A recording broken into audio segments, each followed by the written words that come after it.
Hey everyone, it's Ashley. Welcome back to my channel. Today I'm going to be using this Waffle Flower Always stamp set for another one of my first time technique videos, this time featuring watercoloring with Tombow dual brush markers.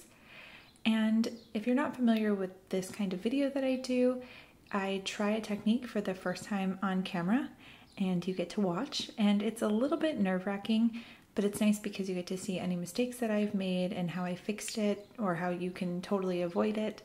And I'm going to be using watercolor paper for this, but it was suggested to me to use Bristol smooth cardstock, but I just did not have any on hand. So I decided to use watercolor paper.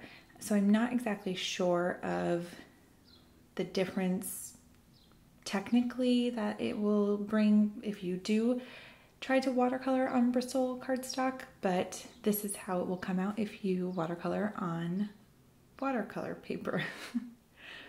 So the first thing I want to do is use my Misty, and I'm trying to set this up here because I'm going to make it look like she's in flowers in a way. So I'm using the flowers in the set, and I'm going to make a small sort of half wreath just at the bottom part of the girl stamp, and I'm going to be masking for this.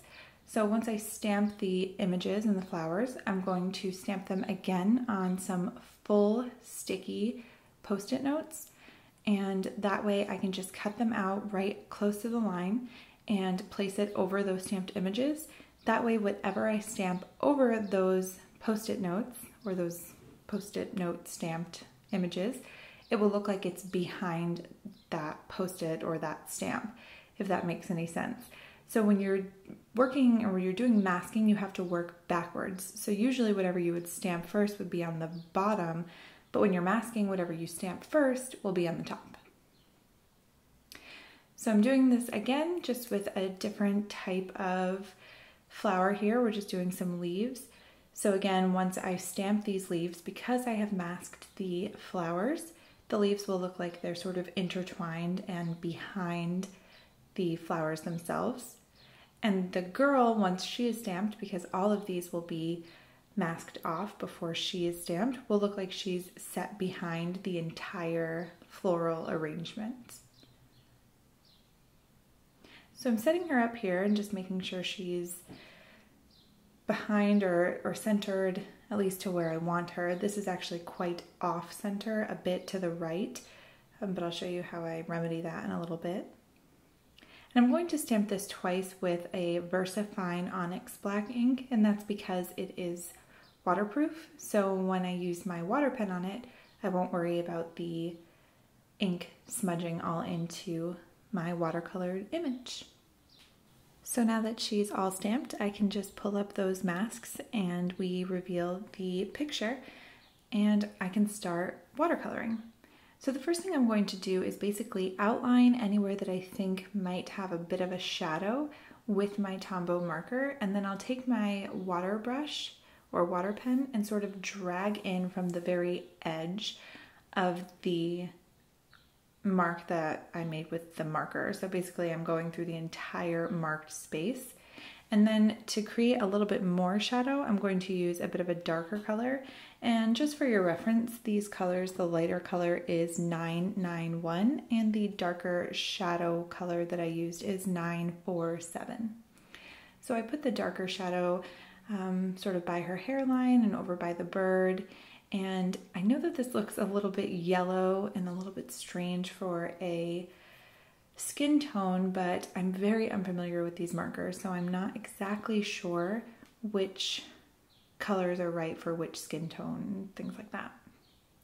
So right now I am using marker number or color 969, and I'm going to go ahead and do the same thing I did before, where I'm shading in where I think the darkest color would be for the hair, and then I'm bringing that in with my water brush or water pen.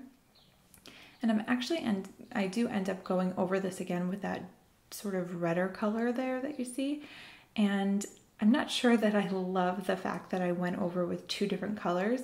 It did start to pill a little bit because it's quite a bit of water and marker when you're going in with two different colors.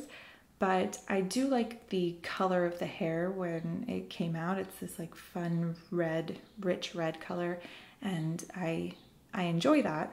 I just wish that I had thought about it a little bit more before I went in and started using another marker on top of one that I'd already used.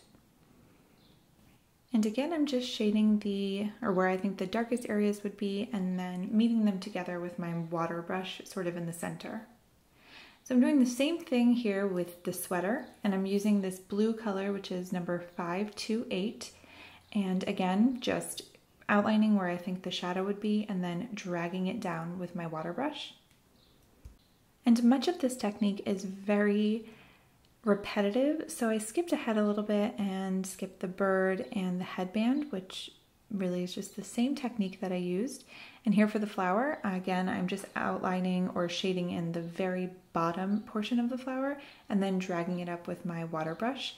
And I actually did miscolor there a little bit. I think it was supposed to be a curl in her hair and I colored it like a flower, but that's okay.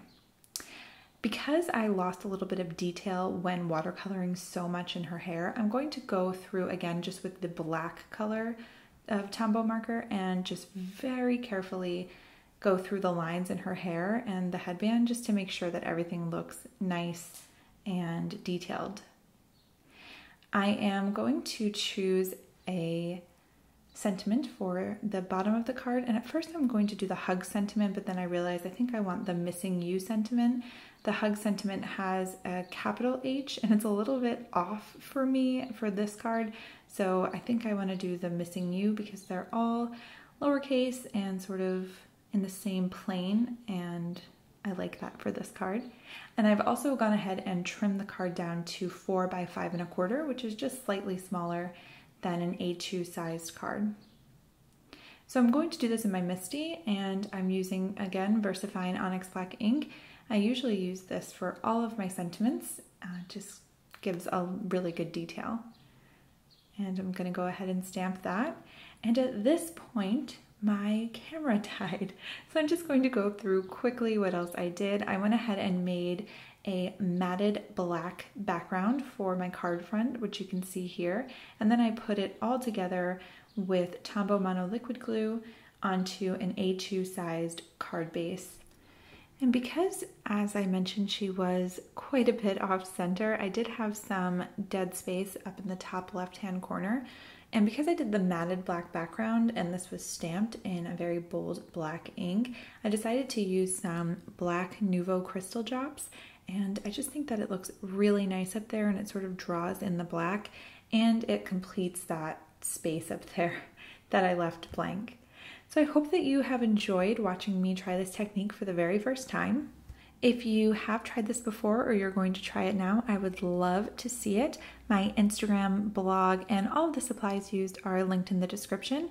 Thank you so much for coming by, and I will see you very soon. Thanks. Bye.